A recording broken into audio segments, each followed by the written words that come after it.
کہ کچھ چیزیں وہ ہیں کہ جو آپ کے لیے رزق ہیں، جو آپ کی ضرورت ہیں، جس کے لیے آپ کی زندگی ممکن نہیں ہے، وہ اللہ کا وعدہ ہے، وما من دابۃ فی الارض الا علی اللہ رزقها، اللہ آپ کو دے گا۔ دوسری چیزیں مسلات، آسانیاں، آپ کا عالی شان مکان ہو گیا، پھر مکان کے اندر اے سی آ گیا، پھر اندر پردے آ گئے، پھر اندر صوفے آ گئے، تو انسان اس وقت خراب ہوتا ہے کہ جب دوسروں کی مسلات کو دیکھ کر وہ کہتا ہے کہ میرے پاس یہ کیوں نہیں۔ اور اگر وہ اتنا دیکھے کہ فلاں کہ گھر میں ہے ہی کچھ نہیں اور میرے پاس پھر کھانے کے لیے کچھ ہے، تو یقیناً وہ نہ خودکشیاں کرے اور نہ کچھ اور معاملات ہوں۔ باقی غربت یا یہ چیزیں، رزق کی تنگی، یہ ایک ٹائم پیریڈ ہے، ہم نے گزارنا ہے۔ کئی لوگ 60 سال کے ہو گئے، بھائی کتنی زندگی رہ جائے گی؟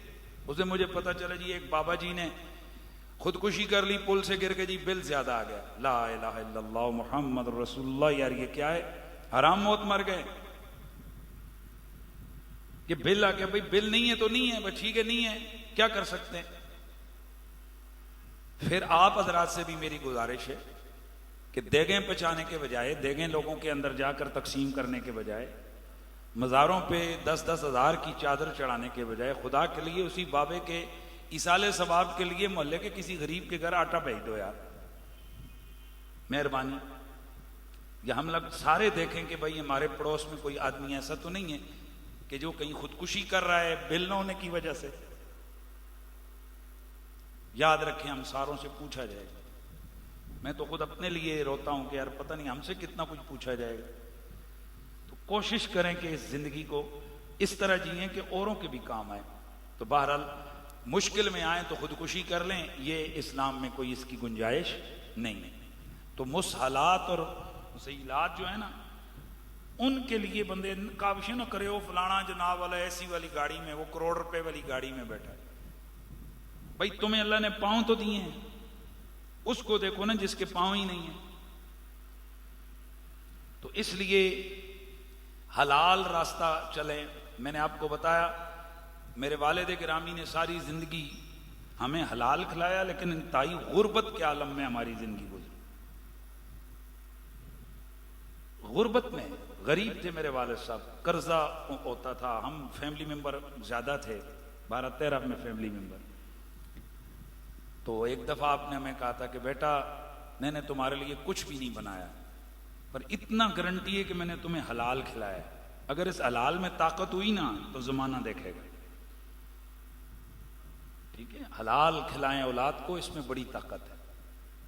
میرے والد صاحب کے ظاہری نصیب میں دنیا میں نہ تھا کہ وہ بڑی بڑی گاڑیوں میں بیٹھتے، اے سی والے مکانوں میں، وہی کچے مکانوں میں زندگی گزار دی۔ وہ اپنی حلال اور جو ان کی زندگی تھی اس کو صحیح کر کے جیے۔ اللہ نے ہمیں سب کچھ دے دیا، اب ہم اس کھاتے میں رہیں کہ بھئی اگلی نسلوں کے لیے بھی ہم نے اکٹھا کر کے جانا ہے۔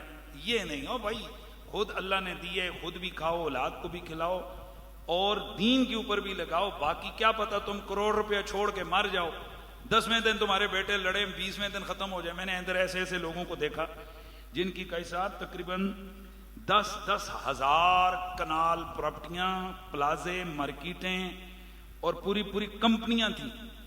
3-4 سالوں کے اندر ان کی اولاد روڈوں پہ آ گئی اور کرائے کے مکانوں میں۔ میں ایسے 3-4 لوگوں کو جانتا ہوں، یہاں نام نہیں لیتا ذرا وہ پھر ہو جائے گا۔ یا ایک یاد ہوگا آپ کو، ہمارے اسی روڈ کے اوپر ایک بڑی کاروباری فرم تھی جس کے CNG وغیرہ تھے، یاد ہوگا آپ سب۔ اس بیچارے کی آپ پوچھیں نا اس کی اولاد کا کیا ہے۔ مجھے اچھی طرح یاد، ایک دفعہ کہیں بات ہوئی تو اس نے جھگڑا مٹانے کے لیے لاکھ روپے جیب سے نکال کے دے دیے تھا میرے ہوتے کچھ گاڑی شاڑی لگی نا تو کہا یار روکو یار، اے لے تو پکڑا، لے تو پکڑ، جاؤ یار لڑو نہیں۔ اس قسم کا بندہ تھا۔ ایسے کرائسس میں آیا، پکڑا گیا، اولاد آج اس کی بیچارے چھوٹے چھوٹے فلیٹوں میں رہتی ہے۔ تو یہ گارنٹی کوئی نہیں لے کے آیا ہے، کیا پتا آج جو یاشیاں مار رہے ہیں کل ان کی اولاد کے ساتھ کیا ہوگا۔